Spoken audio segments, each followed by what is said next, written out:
నమస్తే. శ్రీ మాత్రే నమః. శ్రీ గురుభ్యో నమః. మనకి ఖగోళంలో ఎప్పుడూ చెప్పుకుంటున్నట్టే గ్రహాలు తమ తమ పరిధిలో ముందుకు వెళ్ళడము అంటే సంచారం చేస్తూ మళ్ళా ఒక్కొక్కసారి వెనక్కి వస్తూ మళ్ళా ముందుకు వెళ్తూ ఉంటారు. అంటే ఈ గ్రహ సంచారాలు ఎందుకు అలా చేస్తుంటాయి అంటే కనుక ఇది ప్యూర్‌లీ మనకి మానవుల యొక్క పూర్వజన్మ కర్మను అనుసరించి ఆయా ఫలితాలను ఇవ్వడానికే ఇటువంటి గ్రహ సంచారాలు జరుగుతాయి అనేది మన జ్యోతిష శాస్త్ర ప్రకారం చెప్పబడింది. అయితే ఈ ఒక్కొక్క గ్రహము ప్రతి మనిషి మీద తనదైన కర్మ ప్రభావాన్ని మనుషుల యొక్క ఆహ్, అంటే పూర్వకర్మలను అనుసరించి ఏ ఫలితాన్ని, ఏ సమయానికి, ఏ స్థానం నుంచి అంటే మనకి జ్యోతిష శాస్త్రంలో 12 స్థానాలుంటాయి. ఈ 12 స్థానాల్లో ఆ జీవి యొక్క అంటే ఆ మనిషి యొక్క పాపాలను కానీ, కర్మలను కానీ, పుణ్యాలను కానీ వాటిని అంటే పితృదోషాలు కావచ్చు, లేదా కర్మలు కావచ్చు, మనిషి చేసిన పూర్వజన్మవి, ఈ జన్మవి కలిపి వాటిని అనుభవింప చెయ్యడం కోసము ఈ గ్రహాల యొక్క సంచారం జరుగుతుంటుంది. అయితే అందులో ప్రధానంగా మనకి ఇప్పుడు జరిగేది శని గ్రహ సంచారము. మోస్ట్ పవర్‌ఫుల్ ప్లానెట్ అన్నమాట. దాంతో పాటు అన్నీ అనుగ్రహించే మంచి గ్రహము శని గ్రహము. అనగా శని భగవానుడు ఆయుష్‌నిస్తాడు, ఆరోగ్యాన్ని ఇస్తాడు. మంచిగా మసలుకుంటే పాపకర్మలను తుడుచుకునేందుకు, అనుభవించేందుకు తగిన శిక్షలను కూడా శని భగవానుడు అందజేస్తాడు. అయితే ఏ గ్రహము చెడు కాదు, ఏది నష్టాన్ని కలగచేయదు. అది కొంతమందికి మంచి చేస్తూ మరికొంతమందికి చెడు ఎందుకు చేస్తోంది అంటే గనక ఆయా మనుషుల యొక్క చేసుకున్న కర్మ ఫలితాలను మాత్రమే గ్రహాలు అందిస్తూ ఉంటాయి. ఆ పరిక్రమణలో భాగంగా మనకి జ్యోతిష శాస్త్రంలో శని భగవానుడికి అత్యంత ప్రత్యేకమైన స్థానాన్ని ఇచ్చారు. ఆయన కర్మ ప్రదాత అంటే శనిదేవుడు సహనానికి పరీక్ష పెట్టడమే కాకుండా సహనాన్ని కూడా అనుగ్రహింపచేస్తాడు. అయితే ఈ శని తలుచుకుంటే ధనికుడు అపర కుబేరుడు కూడా అంటే మిలియనీరు, ట్రిలియనీరు కూడా తెల్లారేపాటికి క్షణమాత్రంలో నిరుపేదని చేస్తాడు. అలాగే పూటకు గతిలేని నిరుపేదను కూడా తక్షణం మాత్రాన్నే ధనికుణ్ణి చేసే శక్తి శని భగవానుడికి ఉందన్నమాట. అందుకే అందరూ శని అంటే భయపడతారు. భయం కాదు, భక్తితో ఉండాలి. చాలా శక్తివంతమైన గ్రహము. అయితే ఆయన ఏమని శపథం చేస్తున్నాడు ఈ మే నెలలో తన సంచారము అంటే మార్చి 29న శని భగవానుడి యొక్క సంచారము మనకి మేషం నుంచి మొదలైంది. అయితే ఇప్పుడు మరలా వెనక్కి వెళ్ళి తిరిగి మళ్ళా తిరోగమన దశలో 138 రోజుల పాటు గ్రహాల అంటే కొంతమందికి అంటే కొన్ని రాశుల వాళ్లకు చుక్కలు చూపిస్తాను అని శపథం చేసి మరి వస్తున్నాడు. ఎందుకు అలా అంటున్నాడు? ఎందుకు చుక్కలు చూపిస్తానంటున్నాడు అంటే ఆయా జాతకులు అంటే ఆ రాశుల వాళ్ళు, ఆ నక్షత్రం వాళ్ళు గత జన్మ పాప కర్మలను తుడిచేందుకు ఈ సమయంలో తన తిరోగమన సమయంలో చాలా ఇబ్బందులకు గురి చేయబోతున్నాడు. ఆ రాశులు ఏంటంటే కనుక మేషరాశి, మిథున రాశి, సింహరాశి. అంటే మిగతా రాశులకు కూడా ప్రభావం ఉంటుంది. కానీ ఈ మేష, మిథున, సింహరాశుల వాళ్లకు చాలా చాలా చాలా గడ్డు కాలము, చాలా కష్టాలు పడవలసిన సమయము ఈ 138 రోజుల పాటు. అయితే క్లుప్తంగా చెబుతాను మేషరాశి వారికి, మిథున రాశి వారికి, సింహరాశి వాళ్ళకి. మరలా నేను చాలా ఏ రంగాల వాళ్లకు ఎలా ఉండబోతోంది అని చాలా వివరంగా మీకు తెలియపరుస్తాను. అయితే ముందుగా మేషరాశి వారికి ఈ శని తిరోగమన సంచారం వల్ల జాతకులకు విపరీతమైన కష్టాలను ఇవ్వబోతున్నాడు. ఏ పని చేసినా అవ్వకపోవడము, విఘ్నాలు కలగటము ఇలాంటివి చాలా కష్టకాలము, గడ్డు కాలము ఈ మేషరాశి వాళ్ళకి. ఎటువంటి పరిష్కారాలు కూడా లేనటువంటి కష్టాలను, ఇబ్బందులను 138 రోజుల పాటు ఇవ్వబోతున్నాడు.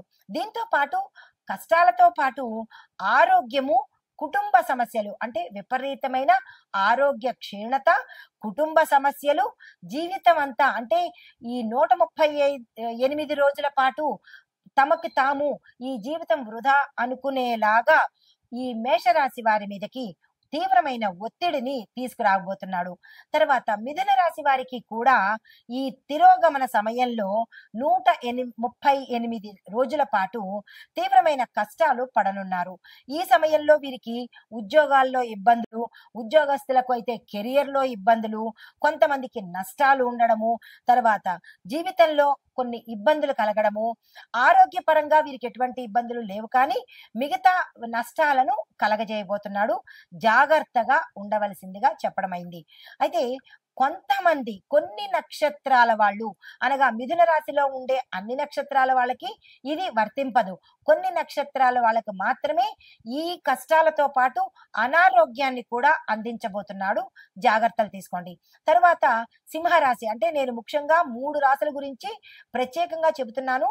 తదుపరి మరల అన్ని రాశుల గురించి వివరంగా తెలియపరుస్తాను. అయితే సింహరాశి వాళ్ళకి ఈ శని తిరోగమనం వల్ల 138 రోజులు నష్టాలను, ఆస్తి నష్టాలు, ఆరోగ్య నష్టాలు, ఉద్యోగ నష్టాలు, తీవ్రమైన సమస్యలు, ఎక్కువగా ఇబ్బందులు పెట్టేటట్టుగా ఈ అంటే ఏ పని చేసేదానికి ముందుకెళ్లకుండా ఇంకా ఒకటని కాదు, రెండని కాదు, తీవ్రమైన కష్టాలను ఈ 3 రాశుల వాళ్ళు ఎక్కువగా 138 రోజుల పాటు అనుభవించే దిశగా శని భగవానుడు ఛాలెంజ్ చేసి మరీ వస్తున్నాడు. దానికి తగ్గ పరిహారాలు, సూచనలు నేను చెప్తాను. మీరు భయపడకండి, ధైర్యంగా ఉండండి. మంచి కర్మలను చేసుకుంటే శని భగవానుడిని ప్రసన్నం చేసుకోవడం చాలా సులువు. దానికి భయపడి మనం ఏమీ చేయకుండా ఉంటే, చెడు కర్మలు చేస్తూ పోతూ ఉంటే ఇంకా ఎక్కువగా ఇచ్చే ఒకటి దగ్గర 100 కష్టాలు ఇస్తాడు. కాబట్టి మీరు భయపడకుండా భక్తితో శని భగవానుడికి ఏం చేస్తే మంచిదో నేను చెప్తాను. ఆ ప్రకారంగా చేసుకునే ప్రయత్నం చేసుకోండి. అయితే ఈ శని భగవానుడు 138 రోజులు తన తిరోగమన సంచారంలో ఒక మనుషులకే కాదు చాలా రకాల వ్యవస్థల మీద తనదైన ప్రతాపాన్ని చూపిస్తున్నాడు.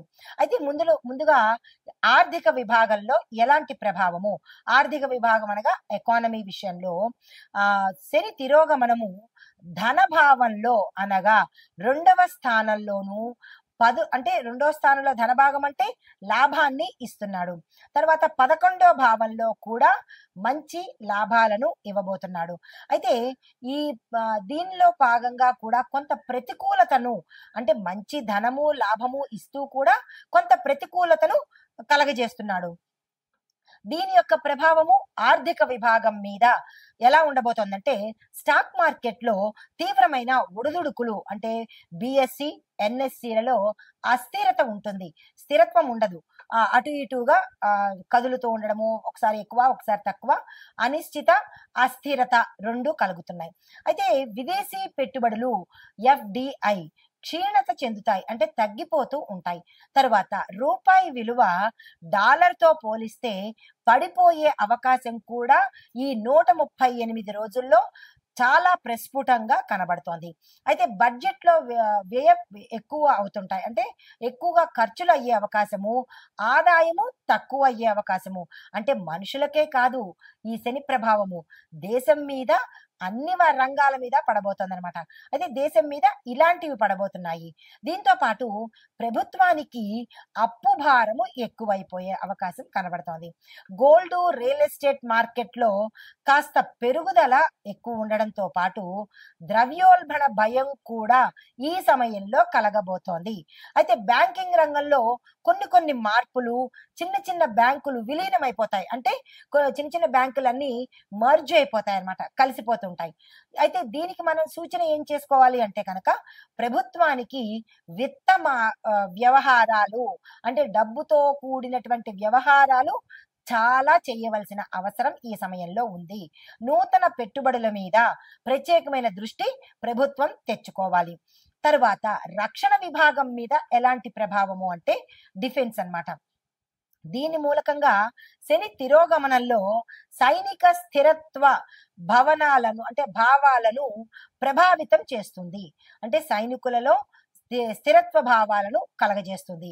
దీని యొక్క ప్రభావం ఎలా ఉండబోతోంది అంటే గనక సరిహద్దు ప్రాంతాలలో అంటే ఎల్ఓసి, ఎల్ఏసి అంటే ఈ ప్రాంతాలలో అప్రమత్తత పెరుగుతుంది. అంటే ఆ ప్రాంతాలు చాలా అలర్ట్ అవుతాయన్నమాట. ఇప్పటికే అలాంటివి జరిగాయి, ఇంకా జరగబోతున్నందుకు దేశం మనకి ప్రత్యామ్నాయాలు తీసుకుంటుంది, రక్షణ కూడా కల్పిస్తుంది. ప్రజలు భయపడాల్సిన పని లేదు. అయితే పాకిస్తాన్, చైనా దేశాలతో చర్చలు జరిపే అవకాశము ఎక్కువగా కనబడుతోంది. ఈ విషయం ఆల్రెడీ దీనికన్నా ముందు మనకి అర్థమైపోయింది కదా. అంటే జ్యోతిష్యము నమ్మకమైన శాస్త్రం, ఇది ఆషామాషిది కాదు. జరగబోయేది చెప్పేదే జ్యోతిష్యం అన్నమాట. దీన్ని కొంతమంది ఏంట్లే అని ట్రాష్ అని తీసేస్తుంటారు. మనకి ప్రత్యక్ష నిదర్శనాలు కనిపిస్తున్నాయి కదా, నమ్మక తప్పదు, నమ్మాలి. అయితే చిన్నిపాటి సంఘర్షణలు కూడా జరిగే అవకాశాలు గోచరిస్తున్నాయి.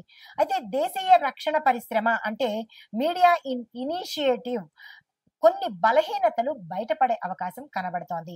అయితే సైనిక వ్యయాలు అంటే సైనికుల్ని మనం తెచ్చుకోవడం కోసం కొంత ఖర్చులు పెట్టవలసిన అవసరం కూడా ఈ సమయంలో కనబడుతోంది. మరి దీనికి సూచన ఏం చెయ్యాలి అంటే కనుక రక్షణ రంగానికి బలమైన మద్దతును ఇవ్వాలి, వాళ్ళని బలోపేతం చెయ్యాలి, వాళ్ళని సపోర్ట్ చెయ్యాలి. సరిహద్దు ప్రాంతాల్లో ముందస్తు జాగ్రత్తలు తప్పనిసరిగా తీసుకోవాలి. అయితే ఇది రక్షణ విభాగానికి. మరి వ్యవసాయ విభాగానికి ఎలాంటి పరిణామాలు వస్తున్నాయి అంటే దీనికి మూల కారణము వృషభము, కర్కాటక స్థానాల్లో అంటే వృషభ రాశిలోను, కర్కాటక రాశిలోను శని తిరోగమనం ప్రభావము అంటే తిరోగమనం చేస్తున్నాడు అనమాట. మేషం నుంచి వృషభానికి ఇప్పుడు వస్తున్నాడు. వృషభము, కర్కాటకము మళ్ళీ ఈ రెండిట్లోంచి తిరోగమనం చేయడం వల్ల ఏమవుతోంది, దాని యొక్క ఫలితాలు వర్షపాతము అసమతుల్యతగా ఉంటుంది. అంటే కాసేపు ఎక్కువగా వర్షం రావడము, కాసేపు తగ్గిపోవడము, వర్షపాతంలో వర్షాలు పడేదానిలో కరెక్ట్ గా ఇది అని ఎదమెద్దంగా ఉండదన్నమాట. కొన్ని ప్రాంతాల్లో వర్షాలు ఎక్కువ, కొన్ని ప్రాంతాల్లో అసలు వర్షాలే ఉండవన్నమాట. అయితే ఖరీఫ్ పంటలకు ఇది మిశ్రమ ఫలితాలు ఇచ్చే సమయము. ధాన్యము, పప్పు దినుసులు కొద్దిగా ధరలు తగ్గే అవకాశం కూడా కనబడుతోంది. అయితే రైతులకు రుణభారాలు పెరిగిపోయే అవకాశం ఉంది. రైతులు చాలా జాగ్రత్తగా ఈ 138 రోజులు చాలా చాలా చాలా జాగ్రత్తగా వ్యవహరించుకోవాలి. అయితే ప్రభుత్వం మద్దతు ధరలు పెంచే ప్రయత్నం కూడా చెయ్యవచ్చు. ప్రభుత్వం కూడా ధరలు పెంచే ప్రయత్నాలు చేస్తోంది. అయినప్పటికీ నిరాశ చెందకండి. దీనికి సూచన ఏంటంటే సాగునీటి ప్రణాళికలను మనం బలోపేతం చేసుకోవాలి. దీంతో పాటు బీమా కార్యక్రమాలు అంటే ఇన్సూరెన్స్లు ఇంకా ఎక్కువగా ముందుకు తీసుకెళ్లి బలోపేతం చేసుకోవాలి. అయితే తర్వాత మనకి న్యాయ వ్యవస్థ మీద అంటే జ్యుడిషియరీ మీద ఎలాంటి ప్రభావం చూపిస్తోందంటే దీనికి మూల కారణం ఏమిటి అంటే శని తిరోగమనము న్యాయస్థానం సంబంధించిన స్థానంలో తన యొక్క ప్రభావము ఎక్కువగా చూపిస్తోంది. ఆ ప్రభావం మూలకంగా ఏం జరుగుతుంది అంటే కొన్ని కీలకమైన కేసుల తీర్పులు ఆలస్యం అవుతాయి. అంటే మోస్ట్ ఇంపార్టెంట్ కేసులు ఏవైతే ఉంటాయో ఆ కేసులు జాప్యం జరిగి డిలే అయ్యే అవకాశం కనబడుతోంది. కొన్ని సంచలన తీర్పులు హై ప్రొఫైల్ కేసెస్ ని జాతీయ చర్చకు దారితీస్తాయి. న్యాయ సంస్థల పట్ల ప్రజల నమ్మకం కొంత లోటు అంటే ప్రజలకి నమ్మకం కూడా తగ్గిపోయే ప్రమాదము ఈ సమయంలో కనబడుతోంది. సూచన అంటే దీనికి మనం ఏం చేయాలి, న్యాయ ప్రక్రియను ఫాస్ట్ గా చేయాలి. అంటే దీన్ని కొన్ని సంవత్సరాల పాటు అలా పొడిగించకుండా గతంలో అనేవాళ్ళు అట్లాంటి నానుడి ఇప్పుడు చెయ్యకుండా ఈ కేసు వచ్చిందంటే దాని పరిణామము అంటే ఆ కేసుని త్వరితగతిన క్లోజ్ చేసేటట్టుగా చేస్తేనే ప్రజలకు న్యాయ వ్యవస్థ మీద నమ్మకం పెరుగుతుంది. తరువాత ఈ నమ్మకం పెరగడం కోసం తక్షణ చర్యలు తీసుకోవాలి. తర్వాత వాతావరణం మీద ఈ శని ప్రభావం ఎలా ఉండబోతోందంటే ఈ శని తిరోగమనము వాతావరణం మీద కూడా తీవ్రమైన ప్రభావాన్ని చూపిస్తున్నాడు. అవి ఎలాంటి ప్రభావాలంటే కనుక అకస్మాత్తుగా మిడిమిడి వర్షాలు, పూర్తిగా కూడా కాదు, సగం సగం వర్షాలు, అటు ఎండ ఇటు వాన రెండు కలిపి ఉండేటట్టుగాను, పశ్చిమ మరియు తూర్పు తీరాల్లో తుఫాన్లు వచ్చే అవకాశం చాలా ఎక్కువగా కనపడుతోంది. అయితే కొన్ని చోట్ల తీవ్రమైన వడగండ్ల వానలు కూడా పడే అవకాశం కనబడుతోంది. హిమాలయ పరిసర ప్రాంతాల్లో, నార్త్ ఇండియా ప్రాంతాల్లో మంచుగడ్డలు ప్రవాహంలాగా వచ్చే అవకాశం కూడా కొన్ని చోట్ల కనబడబోతోంది. జాగ్రత్తలు తీసుకోండి. అయితే కొన్ని రాష్ట్రాల్లో ఉష్ణోగ్రతలు సాధారణ స్థాయికి మించిపోయి వస్తాయి. 44ని దాటి 50ని టచ్ చేసి 51 దాకా వెళ్ళే అవకాశాలు కూడా కొన్ని చోట్ల కనబడబోతున్నాయి. జాగ్రత్తలు తీసుకోండి. అయితే మరికొన్ని చోట్ల స్వల్ప భూకంపాలు కూడా వచ్చే స్థాయి కూడా ఇక్కడ గోచరిస్తోంది. చాలా జాగ్రత్తలు తప్పనిసరిగా ముందస్తు చర్యలు తీసుకోవాల్సిందిగా చెప్పడం జరిగింది. అయితే దీనికి సూచన ఏంటి మరి అంటే కనుక వ్యవసాయ వాతావరణ ఆధారితంగా ముందస్తు హెచ్చరికలు తప్పనిసరిగా తీసుకోండి. ఇందులో నేను చెప్పినవి ఏది అక్షరం పొల్లు పోవడం లేదు. ఎందుకు అంటే ఇది శాస్త్రపరంగా తీసుకొని చెప్పినవే తప్ప ఆషామాషిగా చెప్పిన విషయాలు ఇందులో ఒక్కటి కూడా లేదు. కాబట్టి చాలా జాగ్రత్తలు తీసుకుని దానికి తగ్గ సూచనలు చేసుకోండి. అయితే ఎక్కడికక్కడ ప్రభుత్వం కానీ ఆయా ప్రాంతాల్లో ఉండే నాయకులు కానీ హెల్ప్ డెస్కులు ఏర్పాటు చెయ్యండి. తరువాత సామాజిక రాజకీయ స్థితి ఎలా ఉండబోతోందంటే సోషియో పొలిటికల్ సిచ్యుయేషన్స్ దీనికి మూల కారణం మన శని భగవానుడే. ఆయన ఏం చేస్తున్నాడు అంటే ఎక్కువగా వీటి మీద ఈ దీని మీద సామాజికంగా ఎక్కువ ప్రభావాన్ని చూపించబోతున్నాడు. అయితే దాని యొక్క స్థితి ఎలా ఉండబోతోంది అంటే కనుక కొన్ని రాష్ట్రాల్లో రాజకీయ అస్థిరత, ఫిరాయింపులు అంటే ఒకళ్ళ మీద ఒకళ్ళు నెట్టేసుకోవటము, ప్రభుత్వంలో మార్పులు చేర్పులు కూడా జరిగే అవకాశాలు చాలా ఎక్కువగా కనబడుతున్నాయి. అయితే మరొక విషయము, ప్రజల్లో ప్రభుత్వ విధానాల మీద తీవ్రమైన అసంతృప్తి, ఇష్టం లేని తనము ఇక్కడ ఎక్కువగా కనబడే అవకాశం కనబడుతోంది. అయితే నిరసనలు, ఉద్యమాలు జరిగే అవకాశము, విస్తృతంగా పెరిగే అవకాశం కూడా ఇక్కడ చాలా ఎక్కువగా కనబడుతోంది. కొన్ని చోట్ల దళితులు, గిరిజనులు తమ హక్కుల కోసము పెద్ద స్థాయిలో ఉద్యమాలు కూడా జరిగే అవకాశాలు సూచనప్రాయంగా కనబడుతున్నాయి. కొత్త రాజకీయాల కూటములు ఏర్పడతాయి, పొత్తులు కూడా ఏర్పడే అవకాశం కనబడుతోంది.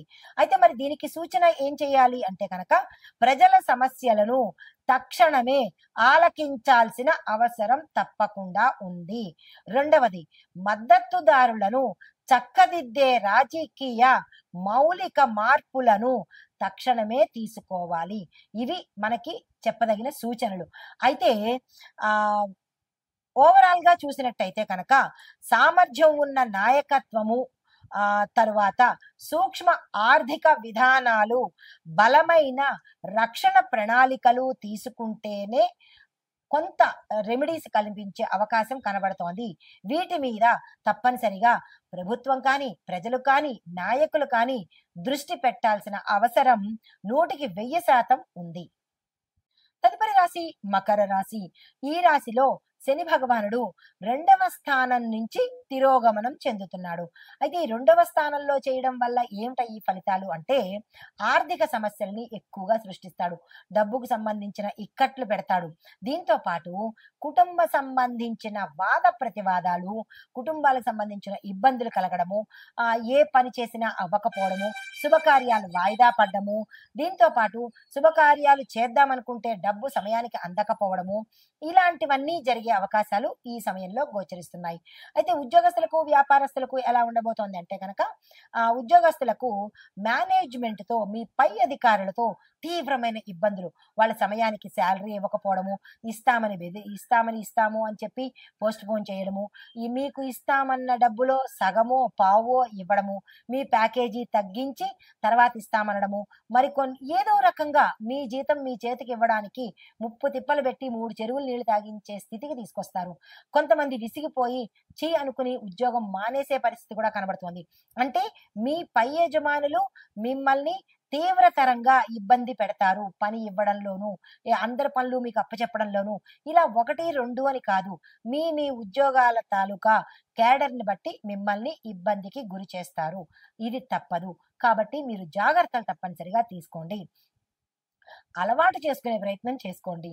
అయితే వ్యాపారస్తులకు చూసుకున్నట్టయితే కనుక మీ యొక్క ప్రాజెక్టులు ఆలస్యమయ్యే అవకాశము, మందకొడిగా సాగే అవకాశము, అంటే వ్యాపార, వర్తక, వాణిజ్య, పారిశ్రామిక రంగాల్లో వారికి లాభాలు ఉండవు, నష్టాలు ఉండవు.